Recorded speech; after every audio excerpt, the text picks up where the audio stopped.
पर सजनों एक बात कहूं, इस कथा में कौवा स्नान करे तो वो कौवा भी कोयल बन जाता है, और इस कथा में बगुला स्नान करे तो वो बगुला भी हंस बन जाता है, हंस बन जाता है।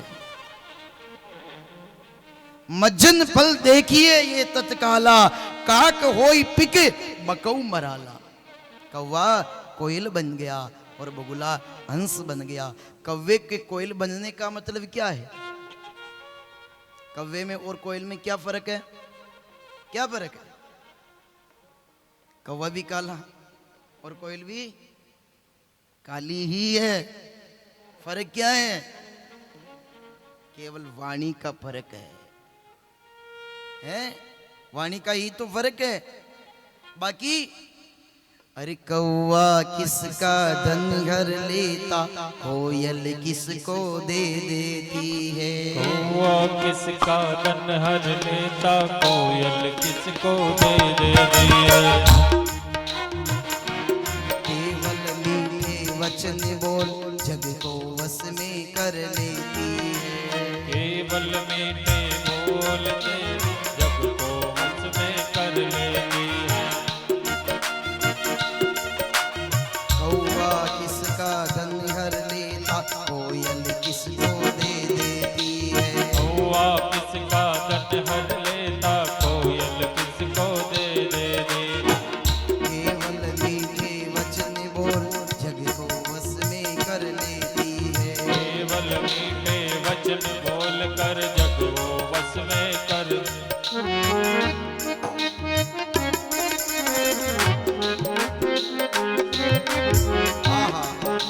मेरे भाई बहन, कवि और कोयल में केवल और केवल वाणी का फर्क है। जिनको पता नहीं है कि क्या बोलना चाहिए क्या नहीं बोलना चाहिए, ऐसे वो कौवे के समान लोग भी यदि कथा में आ जाए और कथा गंगा में डुबकी लगा जाए तो वो कौवे के समान जो लोग हैं वो भी कोयल बन जाते हैं। और बगुले का क्या काम है? बगुले का काम है दिखावा करना। बगुला क्या जानता है? केवल दिखावा जानता है। बगुला जब खेत में पिलाई होती है तो एक टांग पर दूसरी टांग देके खड़ा रहता है, और हमें ऐसा लगता है दूर से देखने में कोई ऋषि मुनि खड़ा है, तपस्या कर रहा है। लेकिन उस बगुले का ध्यान केवल और केवल मछली पर है, कीट पतंग पर है। यानी कि बगुले का काम है दिखावा करना, और जिन लोगों की आदत है दिखावा करने की, वे लोग भी यदि कथा में आ जाएं और इस कथा में डुबकी लगा लेवें, सत्संग को 7 दिन तक सुन लें, तो ऐसे बगुले के समान जो लोग हैं वो भी हंस बन जाते हैं, हंस बन जाते हैं।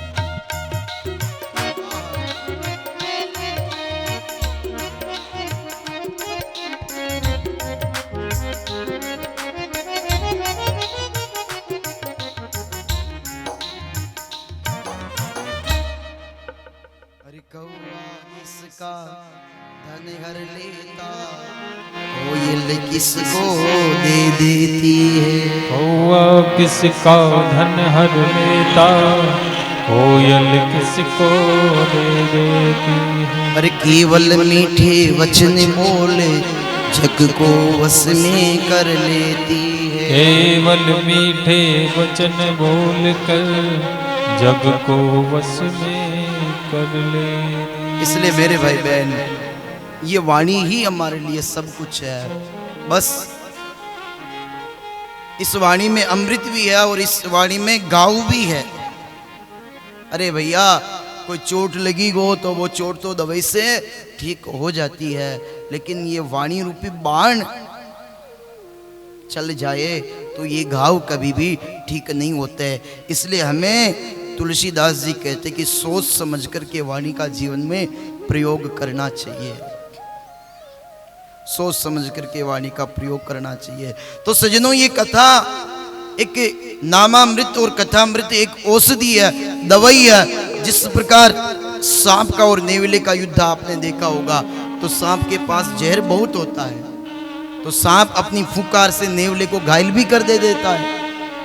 और नेवला जब घायल हो जाता है, सांप का जहर उसके ऊपर छट जाता है, तो फिर क्या होता कि नेवले को भले ही कुछ ऐसा भी कहते कि वो नेवला अपने ही मूत्र में लोट मारता है, और कुछ लोग ऐसे भी कहते हैं कि वो नेवला जंगल की कोई ऐसी औषधि नेवले को मालूम होती है जिसमें वो लोट मारता है और उस सांप का जहर उतर जाता है, और फिर से वो नेवला सर्प से मुकाबला करने के लिए तैयार हो जाता है। मेरे भाई बहन ध्यान दीजिएगा, ये किसी नेवले की कहानी नहीं है, ये कहानी तो हम और आप सबकी है, हम और आप सबकी है।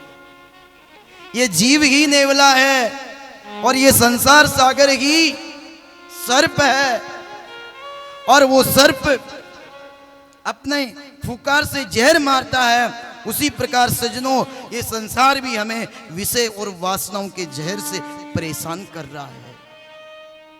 मेरे भाई बहन, उस संसार सागर के विषय और वासना के जो जहर है उनसे बचना चाहते हो तो जिस प्रकार वो नेवला जंगल की औषधि में लोट मारता है और वो जहर उतर जाता है, उसी प्रकार हम भी यदि संसार के विषय वासना के जहर से मुक्त होना चाहते हैं तो भगवान की कथा अमृत और नामामृत में लोट मारते रहेंगे तो इस संसार के विषय वासना इस जीव का कुछ भी नहीं बिगाड़ सकते।